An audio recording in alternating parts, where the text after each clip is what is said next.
오늘 함께 나눌 말씀은 마태복음 7장 15절에서 27절까지의 말씀입니다. 제가 말씀을 봉독하도록 하겠습니다. 거짓 선지자들을 삼가라. 양의 옷을 입고 너희에게 나오나 속에는 누락질하는 일이라. 그들의 열매로 그들을 알지니 가시나무에서 포도를 또는 엉겅퀴에서 무화과를 따겠느냐. 이와 같이 좋은 나무마다 아름다운 열매를 맺고 못된 나무가 나쁜 열매를 맺나니 좋은 나무가 나쁜 열매를 맺을 수 없고 못된 나무가 아름다운 열매를 맺을 수 없느니라. 아름다운 열매를 맺지 아니하는 자들 나무마다 찍혀 불에 던져지느니라. 이러므로 그들의 열매로 그들을 알리라. 나더러 주여 주여 하는 자마다 다 천국에 들어갈 것이 아니요 다만 하늘에 계신 내 아버지의 뜻대로 행하는 자라야 들어가리라. 그날에 많은 사람이 나더러 이르되 주여 주여 우리가 주의 이름으로 선지자 노릇하며 주의 이름으로 귀신을 쫓아내며 주의 이름으로 많은 권능을 행하지 아니하였나이까 하리니 그때에 내가 그들에게 밝히 말하되 내가 너희를 도무지 알지 못하니 불법을 행하는 자들아 내게서 떠나가라 하리라. 그러므로 누구든지 나의 이 말을 듣고 행하는 자는 그 집을 반석 위에 지은 지혜로운 사람 같으리니 비가 내리고 창수가 나고 바람이 불어 그 집에 부딪히되 무너지지 아니하나니 이는 주추를 반석 위에 놓은 까닭이요 나의 이 말을 듣고 행하지 아니하는 자는 그 집을 모래 위에 지은 어리석은 사람 같으리니 비가 내리고 창수가 나고 바람이 불어 그 집에 부딪힘에 무너져 그 무너짐이 심하니라. 아멘. 기도하겠습니다. 하나님 감사합니다. 오늘도 주께서 우리를 사랑하여 주셔서 예배할 수 있도록 예배 드릴 수 있도록 인도해 주신 하나님, 이 시간에 특별히 주께서 우리에게 말씀하여 주시는 시간입니다. 하나님 우리에게 말씀하여 주셔서 우리가 주의 뜻을 알기를 원하고 그 뜻대로 행하기를 원하오니 은혜를 베풀어 주시옵소서. 이 시간에 사람의 생각이나 사람의 지혜를 나누지 않게 하여 주시옵소서. 오직 하나님께서 우리 각자에게 말씀하신 것을 말씀하게 하여 주시고 그것을 가슴에 새기며 그것으로 인하여 기뻐하는 시간이 되어지길 원하오니 은혜를 베풀어 주시옵소서. 감사드리며 예수님 이름으로 기도드립니다. 아멘. 할렐루야. 사랑하는 성도 여러분, 한 주간 주 안에서 평안하셨습니까? 우리 사랑하는 모든 성도들 주의 이름을 축복하고 또 사랑합니다. 시간들이 계속 많이 지나서 이제 하늘이 더 높아지는 것 같고 또 때때로 비가 오기도 하고 구름이 끼기도 하지만 맑은 가을 하늘, 파란 하늘을 볼 때마다 감사하고 또 아름다운 시간들이다라는 생각을 하게 되어집니다. 그 가운데 우리 사랑하는 모든 성도들 주의 은혜가 풍성한 그런 삶이 시간이 되어지기를 간절히 소망합니다. 오늘 저는 마태복음 7장에 있는 말씀을 함께 나누고자 합니다. 이 마태복음 7장 15절 이하에 있는 말씀은 우리가 보통 산상수훈이라고 하는 부분에 있는 말씀입니다. 산상수훈은 예수님께서 그냥 쉽게 표현하면 산 위에서 유대인들에게 말씀을 전하신, 설교하신 부분입니다. 그 부분이 마태복음에는 5장에서 7장까지 나오고 있는데 오늘 읽은 본문의 말씀은 이 산상수훈의 거의 마지막 부분에 해당되어지는 그러한 말씀입니다. 산상수훈하면 잘 이렇게 어떤 이야기인지 생각이 안 나실 수 있지만 그 내용을 들어보면 우리가 이미 익히 잘 알고 있는 부분입니다. 팔복으로 시작이 되어지죠. 심령이 가난한 자는 복이 있나니 라고 예수께서 말씀하신 그 팔복의 내용이 이 산상수훈 가운데 있고요. 또 황금률이라 그래서 남을 내가 대접받기를 원하면 남에게 대접하라는 그 말씀도 이 산상수훈 가운데 있습니다. 또 우리가 예배 때에 자주 하는 그리고 모든 그 공예배 때에 하는 주기도문도 예수님께서 이 산상수훈 가운데서 말씀하여 주시고 가르쳐 주셨던 것을 보게 됩니다. 오늘 그런 가운데 7장 15절에서 말씀을 여러분과 함께 15절에서 27절까지의 말씀을 여러분과 함께 나누고자 하는데, 이 부분에 대해서 세 가지 이야기를 하고 있습니다. 처음에 좋은 나무와 못된 나무, 그 나쁜 나무의 열매에 대해서 말씀을 하고 계시고요.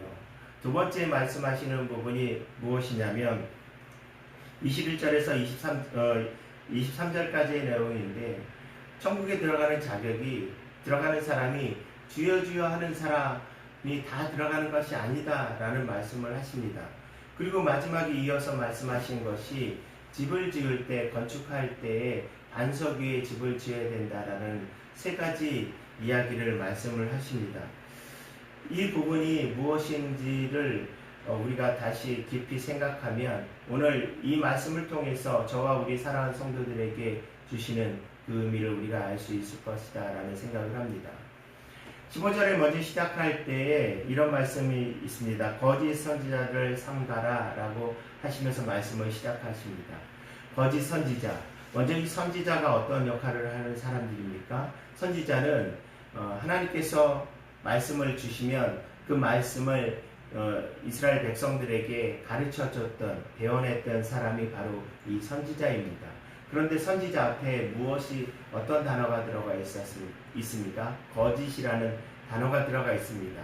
곧 거짓 선지자, 이 거짓 선지자는 하나님의 말씀을 제대로 전해야 되는데 제대로 전하지 않고 자기의 이익을 위해서 자기의 판단에 맞추어서 이렇게 저렇게 이야기했던 사람, 그 사람들을 거짓 선지자라고 오늘 예수께서 표현하시는 겁니다.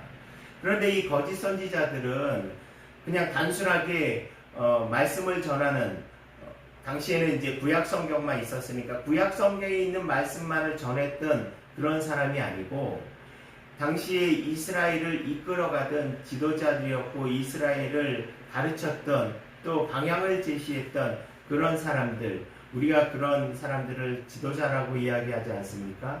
그런 지도자들이었는데 그 지도자들이 지금 하나님 앞에서 거짓된 말을 하고 있다라는 것입니다. 이 사람들이 자기의 사사로운 이익을 위해서 백성들을 힘들게 하고 고통스럽게 하고, 또 그것으로만 끝나는 것이 아니고 구약 성경에서 누누이 계속적으로 말씀하셨던 메시아 그리스도 예수님에 대해서 이들이 왜곡하고, 예수님이 오셨지만 오신 그 예수님에 대해서 잘못되었다라고 이야기하는, 그래서 결과적으로 어떤 일이 벌어집니까? 이들이 결국은 예수님을 십자가에 죽이는 그 역할을 하게 되는 것이 이 거짓 선지자라고 칭하는 그 사람들이 일이 아니었습니까? 그런데 오늘 예수님께서 이 거짓 선지자를 조심하라고 이야기합니다. 이 거짓 선지자를 그들에게 유혹당하지 않고 그들을 따라가지 말라라고 말씀하고 계십니다. 그러면서 첫 번째 시작하는 것이 바로 열매에 대한 말씀을 하고 계십니다. 본문의 15절에서 20절까지 이 내용이 나와 있습니다. 이 내용은 어떻게 보면 너무나 간단한 이야기입니다. 좋은 나무와 나쁜 나무가 있는데, 좋은 나무의 열매는 좋은 나무는 그 열매가 좋은 열매가 맺히고, 나쁜 나무, 못된 나무는 결과적으로 열매가 나쁜 열매가 맺혀진다. 우리가 필요 없고 우리가 쓸 수 없는 그런 열매가 맺혀진다라는 얘기 아니겠습니까? 그러면서 등장한 식물들이 있습니다. 그 식물이 뭐냐면 가시나무와 포도나무를 비교하십니다. 그리고 엉겅퀴와 무화과나무를 비교하십니다. 저는 사람들이 이 가시나무하고 포도나무를 구분하지 못할까? 또 엉겅퀴하고 무화과나무를 구분하지 못할까라는 생각을 하게 되었습니다. 우리 성도들은 어떻게 생각하십니까? 그런데 제가 어떤 책을 읽다가 이렇게 이야기하시는 분이 있더라고요. 이 가시나무하고 엉겅퀴, 또 무화과나무하고 포도나무로 비교하는 이 식물들이 처음에 자랄 때는 그 식물이 구분하기 어렵다라고 합니다.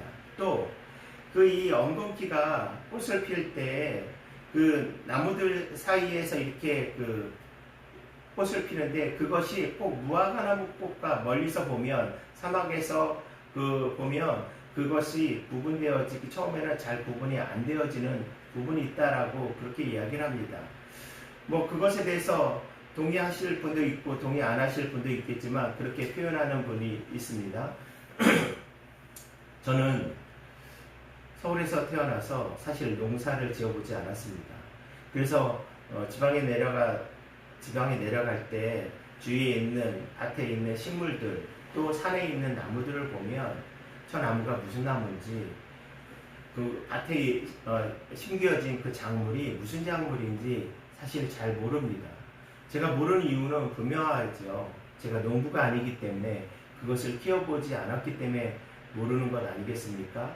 우리 성도들 가운데서는 그 농작물에 대해서 잘 아시는 분들도 있지만 저처럼 잘 모르시는 분들도 계실 겁니다. 당연히 그 작물을 심지 않고 키워보지 않는 사람들은 그것을 구분하기가 어렵지 않습니까? 그런데 저같이 이 농사에 대해서 문외한인 사람, 작물에 대해서 모르는 사람도 그 작물이 그 심겨진 것이 무엇이다라는 것을 분명히 알 수가 있습니다. 언제 알 수 있냐면 그 작물을 수확할 때, 추수할 때 알 수 있습니다. 그것이 감자이면 감자를 캘 때 이것이 감자구나 라는 것을 알고 거기서 캔 것이 고구마면 이게 고구마 순이구나 라는 것을 우리가 알 수 있지 않습니까? 나무도 그렇잖아요. 저는 복숭아하고 사과나무를 잘 구분을 못합니다. 그런데 열매를 보면 이게 복숭아나무구나, 이게 사과나무구나 라는 것을 우리가 분명히 알 수 있습니다. 이것은 저만 그러는 것이 아니고 저처럼 농사를 잘 모르시는 분도 열매를 보면 알 수 있는 그런 사실입니다. 그런데 오늘 예수님께서 어떻게 보면 너무나 당연한 이야기를 왜 하셨을까? 그것도 거짓 선지자들을 조심하라고 하시면서 이 말씀을 하신 이유가 무엇일까라는 생각입니다. 여기서 분명한 것은 좋은 나무와 세상의 사람들이 좋은 나무와 나쁜 나무로서 구분이 되어지고 있다는 겁니다. 이것은 제가 그렇게 설명을 하지 않아도 우리가 잘 알고 있는 것 아니겠습니까? 세상에 있는 사람들이 좋은 나무처럼 좋은 열매를 맺는 사람들이 있고 또 나쁜 나무처럼 나쁜 열매를 맺고 있는 사람들이 있다는 겁니다. 그리고 그 사람들이 처음에는 이 사람이 좋은지 나쁜지 판단할 수 없지만 시간이 지나서 어느 정도 시간이 지나고 경험을 하고 이 사람의 행동에 대한 결과가 나오면 이 사람이 좋은 사람인지 이 사람이 나쁜 사람인지 알 수 있지 않습니까? 오늘 예수께서 이 말씀을 왜 하셨을까라는 생각을 해봅니다. 어찌 보면 제가 이렇게 말씀을 여러분들에게 전하는 이런 부분이 아니라 할지라도 우리가 이것은 일상생활에서 너무나 명백하게 당연히 알고 있는 내용인데 왜 이렇게 하셨을까라는 생각을 합니다. 이 말씀은 말씀 속에서 우리에게 말씀하시는 것은 우리는 어떤 나무인가라는 부분입니다. 우리가 구분해서 그 거짓 선지자의 그런 악한 사람들을 만나지 말고 또 그들의 행위에 대해서 우리가 대비해야 되는 의미를 담고 있지만 한 발짝 더 나아가면 나는 그러면 좋은 열매를 맺는 좋은 나무인가 아니면 나는 나쁜 열매를 맺는 나쁜 나무인가 라는 부분입니다. 우리가 이 땅에 살아가면서 오직 나만을 위해서 살아간다면 그 사람은 좋은 열매를 맺는 사람일까요? 아니면 나쁜 열매를 맺는 사람일까요? 우리가 쉽게 판단할 수 있을 거라고 생각합니다. 오늘 첫 번째 우리가 생각해 볼 문제가 나는 좋은 나무인가 나는 나쁜 나무인가 라는 부분입니다. 두 번째 예수님께서 비유로 말씀하신 부분입니다. 천국에 들어갈 수 있는 자격이라고 할까요? 21절에 보면 이러한 말씀이 있습니다. 나더러 주여 주여 하는 자마다 다 천국에 들어갈 것이 아니요. 이 주여는 헬라어로 보더라도 랍비라고 여기는 큐리오스라는 단어를 쓰고 있는데 이 주라는 것은 우리가 흔히 알고 있는 선생님, 나를 가르치는 사람 이렇게 얘기할 때 이 주라는 표현을 쓰고 있습니다. 그런데 오늘 본문 마태복음 7장에 있는 이 주라는 말씀은 단순하게 우리에게 가르치는 선생님이라는 의미보다 우리가 주여라고 알고 있는 그런 의미로서의 주여라는 것을 주여라고 말씀하고 있다는 겁니다. 그런데 성경에서 주여라고 한 번만 하는 것이 아니고 주여 주여 반복되어졌다라는 것은 이 사람들이 그냥 단순하게 그냥 그렇게 행했던 것이 아니고 쉽게 열심히 내는 성도들이었다라는 것입니다. 그런데 열심히 내는 성도들인데 오늘 예수께서 무엇이라고 말씀하십니까? 주여 주여 하는 사람마다 전부 다 천국 들어가는 거 아니다. 다시 이야기하면 주님 찾는 사람마다 다 구원받는 거 아니다 라고 말씀하십니다. 이 부분은 저에게 심각한 고민을 가져오게 하는 부분입니다. 왜 그렇습니까? 로마서 10장 9절의 말씀을 보면 내가 만일 내 입으로 예수를 주로 시인하며 또 하나님께서 그를 죽은 자 가운데서 살리신 것을 내 마음에 믿으면 구원을 받으리라. 제가 우리 성도들에게 자주 말씀드리는 9절입니다. 오늘은 9절만 읽었는데 10절까지의 내용을 보면 우리가 구원받은 것을 어떻게 할 수 있습니까? 라고 했을 때 제가 우리 성도들에게 가르쳐드린 방법, 입으로 주를 시인하는 자들이 예수님한테 구원을 받은 사람들입니다 라고 제가 그렇게 가르쳐드리지 않았습니까? 그런데 오늘 마태복음 7장에 있는 말씀은 그렇게 입으로 시인하는 자들도 구원받지 못한다라고, 어떻게 보면 이 마태복음과 로마서에 있는 말씀이 서로 다른 이야기를 하는 것 같은 그런 느낌을 받습니다. 이 말씀을 여러분들은 어떻게 생각하십니까? 예수님께서 로마서가 쓰여질 때 이 땅에 계시지 않았기 때문에, 모르기 때문에 그러셨습니까? 그렇지 않습니다. 로마서에 있는 말씀도 하나님께서 말씀을 쓰게 하여서 기록된 것이지 개인적인 생각으로 로마서를 기록한 것이 아니기 때문에 예수께서 그 말씀을 모르셨기 때문에 마태복음에 있는 말씀을 하신 것이 아니라는 겁니다. 그러면 왜 주여 주여 하는 자마다 다 천국에 들어갈 수 없다라고 말씀하셨을까요? 그러면 주여 주여 하는 부르는 자마다 천국에 들어가지 못하는 사람들은 어떤 사람들일까요? 첫 번째, 무지함입니다. 마태복음 16장 16절에 있는 말씀을 읽어보겠습니다. 시몬 베드로가 대답하여 이르되 주는 그리스도시요 살아계신 하나님의 아들이시니이다. 이것은 말씀대로 시몬 베드로가 하는 이야기입니다. 이 이야기를 조금 더 하면 이런 이야기죠. 예수님께서 어느 날 제자들에게 그렇게 물어봅니다. 사람들이 나를 무엇라고, 나를 누구라고 하느냐라고 예수님 제자들에게 물어봅니다. 그때 제자들이 이렇게 얘기합니다. 예수님은 죽었다가 다시 부활한 세례 요한이라고도 합니다. 어떤 사람들은 엘리야라고도 합니다. 어떤 사람들은 예레미야 선지자라고 얘기도 합니다. 왜냐하면 이 사람들이 대단한 선지자였기 때문에 그렇게 얘기를 합니다. 그래? 그러면 너희는 나를 누구라고 생각하느냐? 라고 물어봅니다. 물으실 때 제자들이 대답을 못하는데 베드로가 예수님께 말씀을 이야기합니다. 그것이 바로 16절에 있는 말씀입니다. 주는 그리스도시요 살아계신 하나님이십니다 라고 그렇게 대답을 합니다. 이 대답은 완전한 대답이었습니다.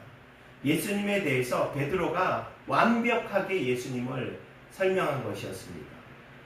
그리스도, 곧 메시아라는 말씀인데 주는 그리스도시고 하나님의 아들이라는 것에 대해서 아주 완벽하게 베드로가 그렇게 설명하고 있습니다.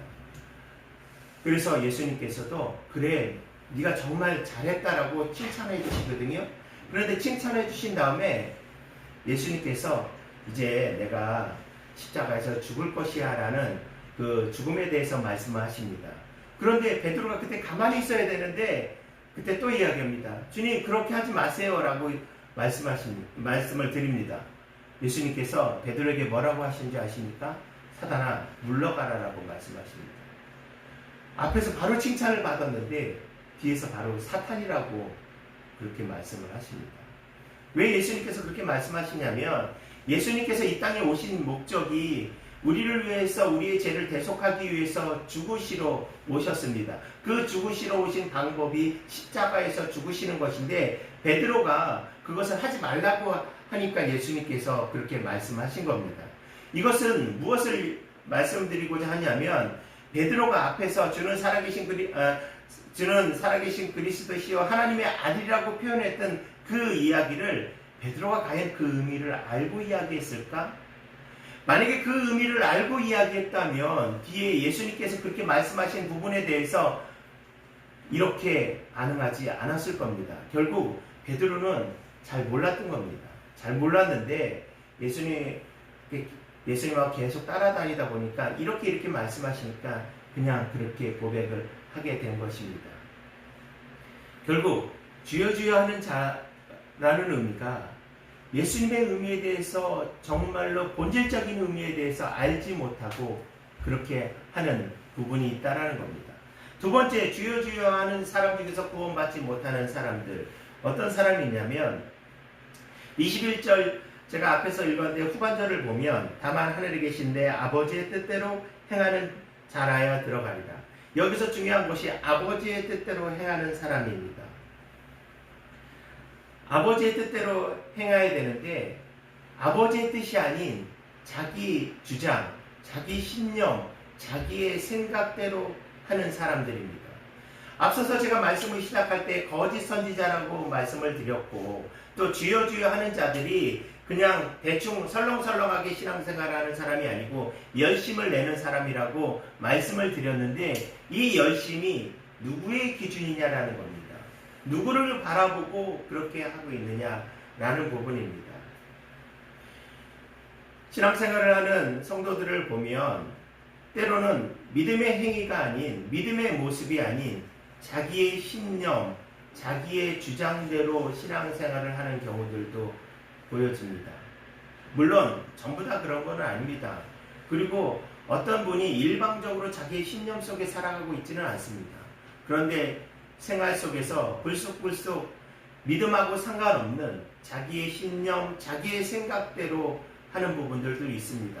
그런데 더 우려가 되는 것은 그것이 마치 믿음인 것으로 착각하는 경우들도 있다라는 겁니다.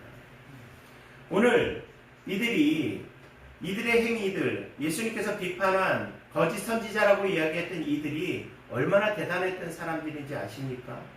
이들이 그냥 대충 신앙생활했던 사람이라고 생각하십니까? 예수님께서 비판하는 바리새인들은 일주일에 2번 금식을 합니다. 물론 사람들에게 보이기 위해서 했지만 금식을 하고요.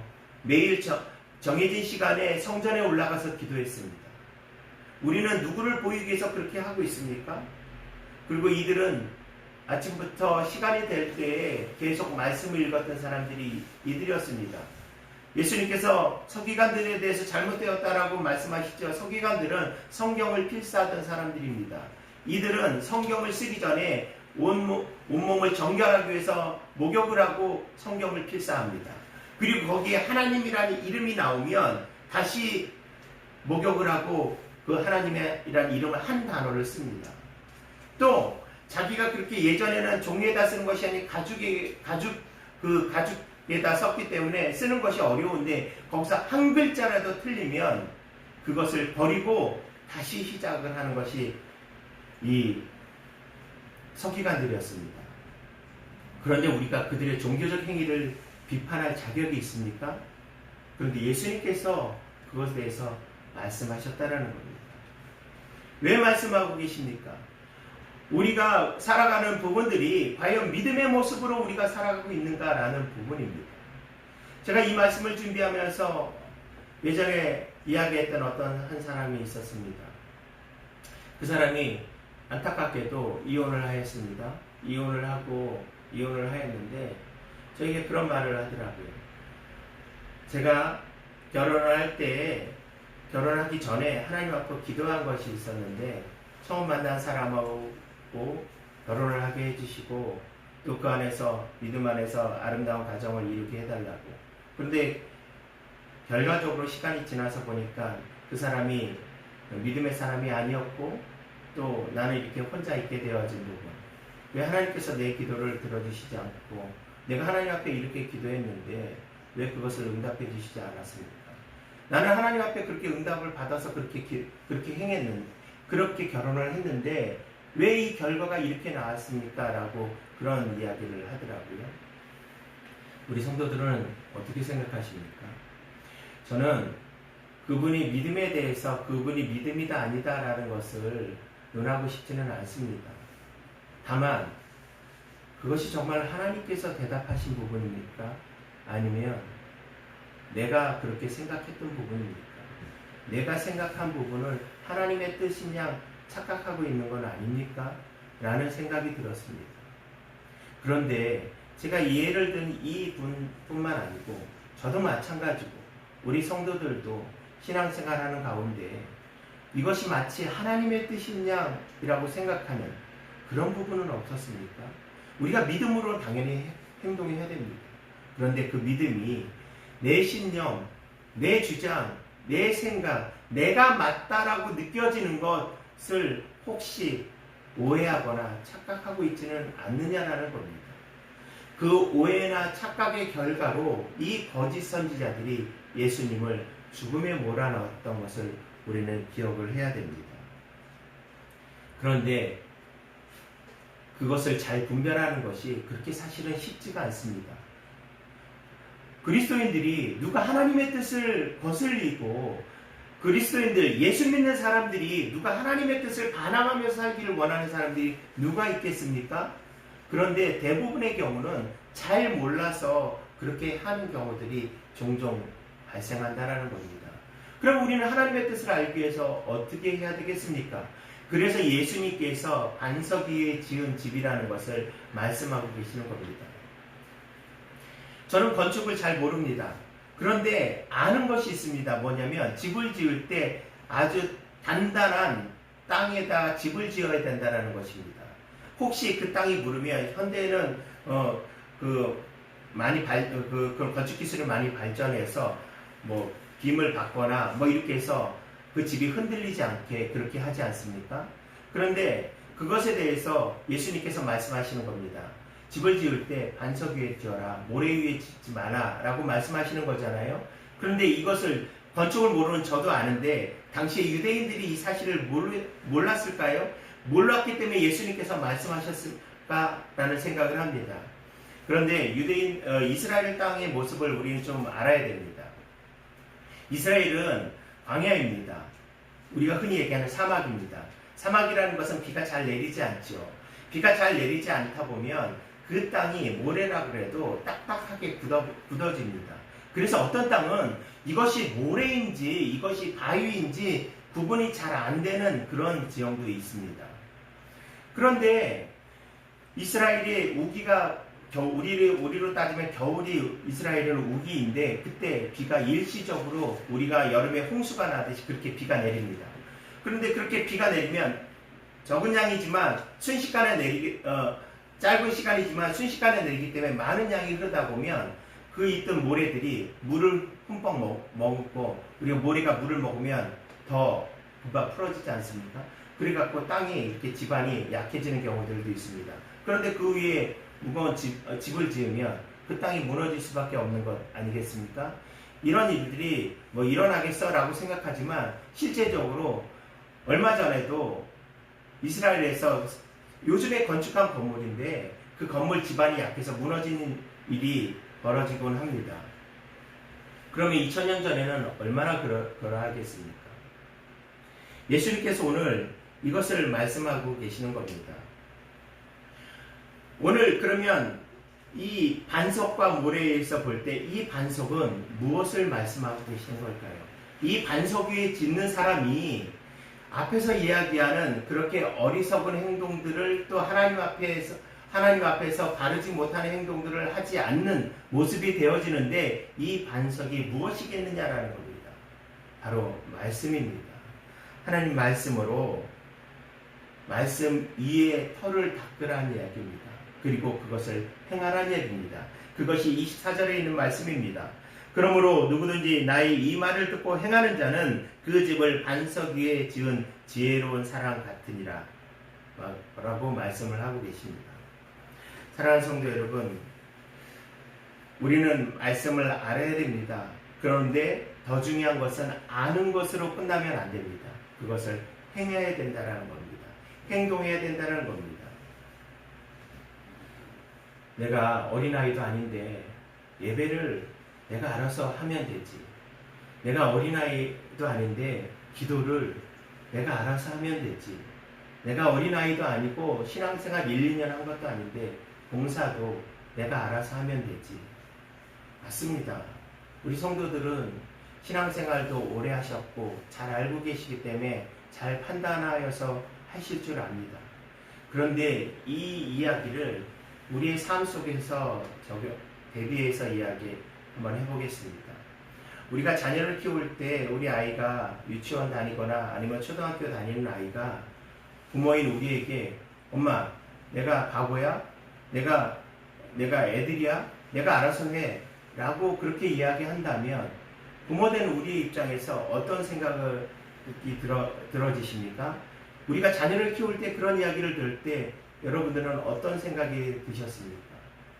마치 우리가 하나님 앞에 이렇게 이야기하는 것이 혹 우리가 그런 자녀를 키울 때 그런 감정과 같지 않을까요?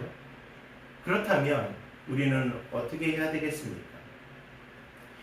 오늘 예수께서 말씀하신 것, 좋은 나무로서 좋은 열매를 맺으라고 말씀하십니다.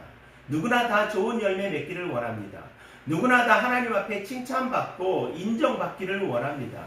그런데 좋은 나무, 좋은 열매를 맺기 위해서는 우리가 말씀을 듣고 그 들은 것을 바로 행해야 된다는 겁니다. 그것을 내 마음대로 내 생각대로 편집하거나 내가 하고 싶은 것만 하는 것은 그리스도인으로서 예수님의 자녀로서 하나님의 자녀로서 온당하지 못하다라는 겁니다. 한 이야기만 하고 마치도록 하겠습니다. 사단이 어느 날 사단들이 다 모였습니다. 그리고 대책회의를 하기 시작합니다. 사람들이 너무 예수님을 잘 믿는 것 같은데 우리가 예수님을 믿지 않게 어떤 방법을 서로 한번 의견을 내보자고. 그래서 어떤 사탄이 이렇게 이야기를 합니다. 돈을 뺏어볼까? 그런데 옆에 있는 사탄이 또 얘기합니다. 내가 돈을 다 뺏었는데 그래도 예수님을 믿는 것을 멈추지 않더라. 그래? 그러면 때려보지. 그런데 때리는 것도 마찬가지라고 다른 귀신이 그렇게 얘기를 합니다. 그러면 죽인다고 위협해볼까? 죽인다고 위협하니까 그래 나 죽여라, 나 죽으면 천국 간다라고 더 믿음의 행위를 더 굳건하게 한다라고 이야기를 했습니다. 그 이야기를 막 서로 이렇게 막 난상 토론을 하고 있는데 아주 나이 많은 늙은 사탄이 내가 방법이 하나 있는데 들어보라. 나중에 라고만 얘기하면 돼. 다른 거 필요 없어. 라고 얘기를 하는 겁니다. 사람들에게 가서 예수님 믿지 말라고 얘기하지 말고 예수님 잘 믿으라고 얘기하고 그리고 기도도 열심히 하고 예배도 열심히 하고 봉사도 열심히 하라고 얘기를 해. 그런데 지금 말고 나중에 하면 돼. 이렇게 이야기하면 모든 사람들이 떨어질 거야 라고 얘기했다라는 이야기입니다. 사랑하는 성도 여러분, 오늘 바로 해야 됩니다. 지금 바로 해야 됩니다. 주께서 우리에게 말씀하신 부분을 오늘 바로 실행하며 행동하는 그 그리스도인들이 좋은 열매, 좋은 나무가 됨을 기억하고 오늘도 주의 백성으로 힘있게 살아가는 우리 모든 성도들 되어지기를 간절히 소망합니다. 기도하겠습니다.